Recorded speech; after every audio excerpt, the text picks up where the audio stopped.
어저께 수업할 거 있잖아. 나보고 몇 살이냐고 묻는 거야.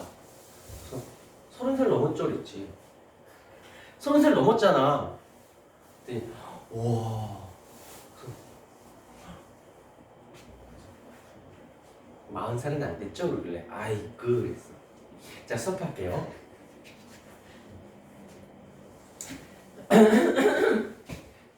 니네들은 나이 안 먹을 것 같지? 빨리 어른 되고 싶고 그러지 않아? 난 빨리 어른이 되고 싶었거든? 근데 진짜 빨리 어른이 됐더라고. 자, 수업할게요. 자, 이제 여기까지 힘에 대한 개념을 먼저 했고, 그 다음에 이제 들어가는 게 그 힘에 따른 운동의 표현을 좀 보도록 할게요.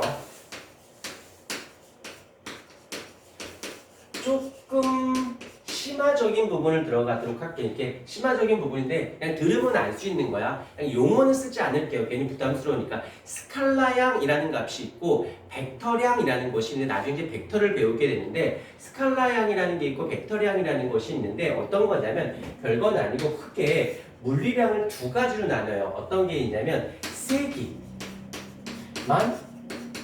표현을 합니다. 세기만 표현해요. 그러면 우리는 이걸 스칼라양이라고 얘기하고 세기뿐만 아니라 방향을 두 개 다 모두 다 표현을 합니다. 그러면 이것을 벡터량이라는 말을 쓰게 되는 거네. 자, 예를 들게 세기만 따지는 게 뭐가 있냐면 시간을 봐봐. 시간은 가지. 근데 오른쪽으로 가기도 하고 뒤로 가기도 하고 그러진 않죠. 시간은 온리 한쪽 일방향으로만 가지. 그러니 시간은 방향을 얘기할 필요가 없죠. 온리 일방향이니까. 가기만 하지. 내년 됐다고 나이 어려지고 그러진 않잖아. 싫다고 시간이 느려지는 것도 아니고 빨라지는 것도 아니지. 그러니까 세기만, 얼만큼만 따지면 되잖아. 며칠이니 몇 년이니 이만 따지면 되기 때문에 스칼라양이라고 한다는 거. 그다음에 방향도 같이 오른쪽으로 갔니? 어느 쪽으로 힘 줬어? 어느 쪽으로 힘 줬어? 힘을 줬다는 건 세기고 어느 쪽이면 방향인 거지. 그건 벡터량이라는 말을 쓰게 돼요. 자, 이걸 조금 더 물리적으로 접근해 보도록 할게. 어떤 것이 있냐면 먼저 이쪽에서 출발점이 여기에 이렇게 있고요. 도착점이 이렇게 있어요. 그러면 갈 수 있는, 출발해서 도착점까지 갈 수 있는 방법론에 대해서 생각해 볼게. 이렇게 갈 수도 있고요. 이렇게 갈 수도 있고 이렇게 갈 수도 있는 첫 번째, 두 번째, 세 번째 이렇게 갈 수 있는 방향. 근데 나는 어떻게 갔는지를 아니고 그냥 간 것만 따질 거야. 그러면 1번하고 2번하고 3번은 같은 거야? 다른 거야? 양으로 따졌을 때 당연히 같지 않겠죠? 거리가 이만큼이고 반원이니까 더 갔을 거 아니야. 했으니까 더 많이 갔을 거 아니야. 오케이. 그런데 이제 세기와 방향도 따질 때는 자, 이런 거를 어떻게 할까라고 할 때 사람들이 이제 얘를 이동거리라는 말을 쓰기로 했고요. 이번에는 변위라는 말을 쓸게요. 변위라는 건데 변위는 뭐냐면 정의만 따져야 돼. 변위는 어떤 거냐면 출발점에서 도착점까지 딱 하나만 직선거리만 생각해요. 어떻게 직선거리? 그래서 직선이면 방향을 담고 있습니다. 저쪽, 도착점인 저쪽. 그래놓고는 중간 과정 어떻게 갔는지 안 따지고요. 출발점과 도착점에서의 방향 쳐다본 직선거리만 따져요. 그러면 2번은 그냥 똑같은 값이겠지만 1번을 보자. 1번의 출발점이 어디예요? 여기죠. 1번의 도착점이 어디예요? 여기죠. 그리고 뭐만 따진다고? 직선거리만 따진다고. 3번 보세요. 3번의 출발점이 어디예요? 여기예요. 도착점은 어디예요? 여기예요. 그 다음에 이거 안 따지고 직선거리만 따지니까 여기는 1번과 2번과 3번이 어떻습니까? 셋이 다 같은 값이 나오겠지? 정의에서 출발해. 얘는 그냥 간거리만 따져. 얘는 근데 간거리 따지 않고 직선거리만 따져요. 방향을 포함하고 있다. 그래서 이동거리와 변이는 2번인 경우에는 2번인 경우에 이동거리와 변이가 같을지언정 1번과 3번은 이동거리와 변이가 다르게 나타날 수 있겠지? 오케이. 이랬을 때 요거를 그 다음에 우리가 보통 빠르다, 늦다라는 말을 많이 쓰는데 빠르다, 늦다라는 걸 하려면 반드시 두 가지가 있어야 돼요. 뭐가 있냐면 거리와 시간이라고 하는 두 개념이 두 개 모두 다 표현해야 됩니다. 예를 들게 똑같은 100m를 갈 거야. 근데 동현이가 11초에 걸렸고 내가 15초에 걸렸어. 똑같은 100m를 갔지만 시간이 짧게 걸린 동현이가 빠른 거지. 인정. 그 다음에 유나랑 나랑 둘 다 15초에 걸렸어. 근데 내가 100m 갈 때 유나가 200m를 갔어. 뭐 자전거 탔다고 봐야지. 그러면 동일한 거리를 갔어도 동일한 시간에 멀리 가면 빠른 거지.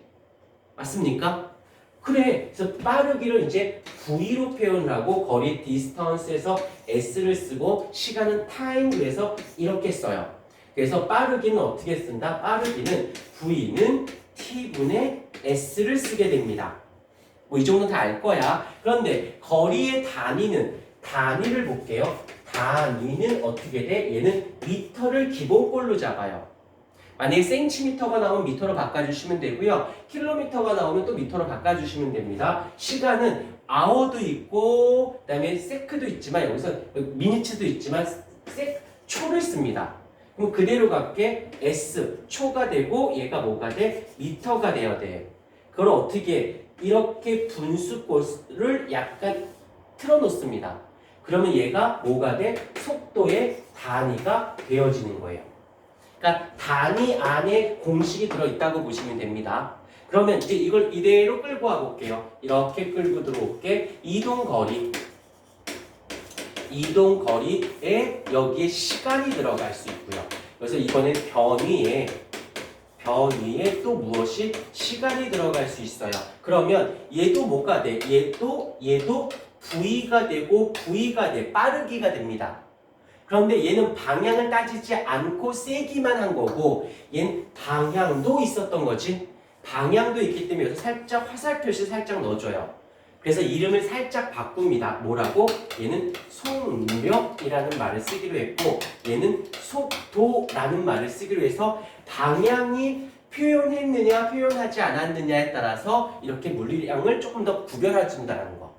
오케이. 그런데 여기서 속력은 여기서부터는 더 이상 언급하지 않아요. 여기서 그 다음에 이야기는 다 속도로 진행을 할 거예요. 여기까지.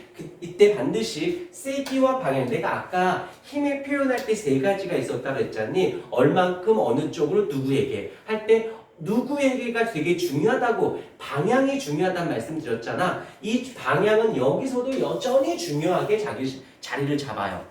그래서 여기까지 계속 이어갈게. 근데 이 빠르기는 속도라는 말을 그냥 빠르기라는 단어로 조금 기억하는 게 문제 풀 때 조금 편해요. 자, 이걸 두 가지가 있어 이제. 그 속도가 빠르기가 일정한 운동이 있고요. 그 빠르기가 변하는 운동이 있습니다. 뭐 들었을 때 크게 문제 없지? 그냥 일정한 속도로 가고 있다, 속도가 변하고 있다는 뜻이야. 이럴 때 같은 말로는 뭐라고 쓰냐면 일정에 변하지 않아 같을 등 써서 얘를 속도라고 했으니까 등속도 운동이라고 하기로 했고 속도가 어떻게 돼?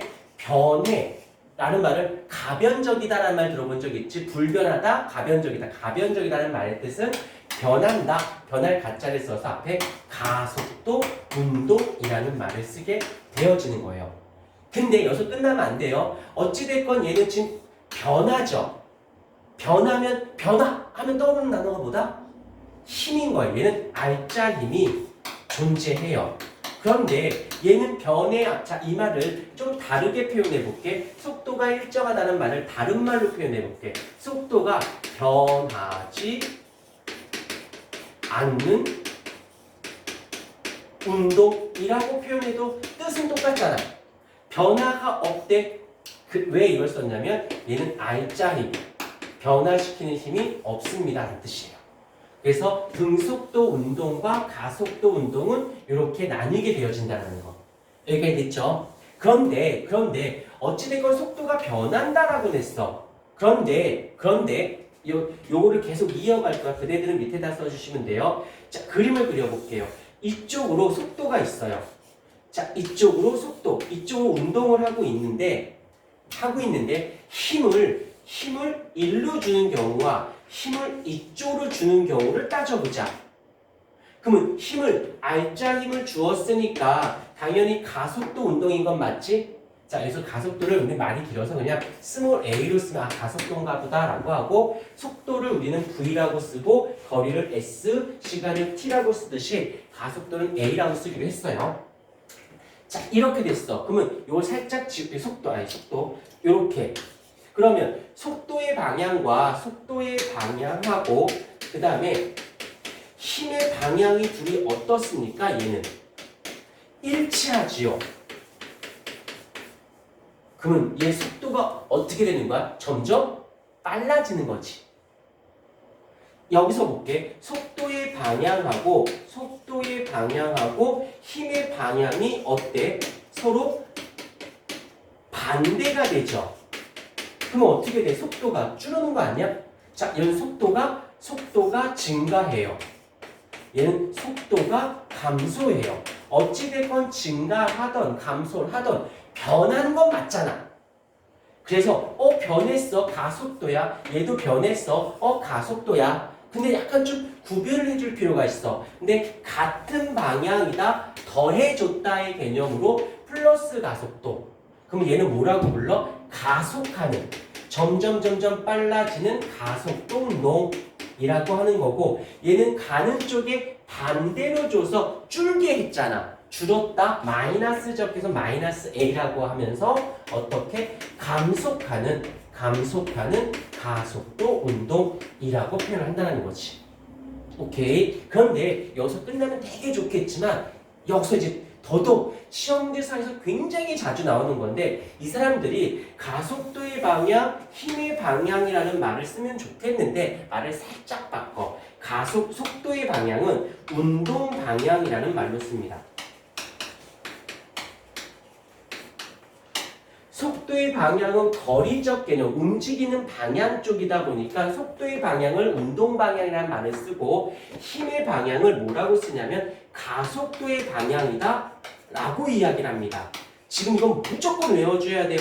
굉장히 시험 대상에서 많이 나오면서 굉장히 실수하거든. 근데 어떻게 하면 제일 이해가 좋냐면 힘하고 운동이라는 단어로 가보자. 운동 방향 쪽으로 힘 줘. 빨라지지. 운동 방향의 반대로 힘 줘. 느려지지. 되게 쉽지? 근데 선생님 입장에서 힘이나 운동이라는 말을 쓰는 게 좋을까? 그렇게 안 쓰지. 그럼 너무 쉬워지니까. 그러니까 어떻게 써? 속도의 방향, 가속도의 방향, 주로 요걸로 어휘를 던져줘요. 그럼 너희들은 가속도를 힘이다라고 표현하면 되고, 속도의 방향을 운동 방향이다라고 해주면 문제가 대단히 편하게 풀릴 수 있어요. 그래서 요거 꼭 기억을 해주셔야 됩니다. 너무너무 많이 자주 나오는 것들이기 때문에 이제 요거 가지고 여기서 끝났어. 그 다음에 요거 가지고 또 이제 스토리가 만들어져요. 해볼 거예요. 요것도 꼭 외워주십사 부탁을 드리겠습니다.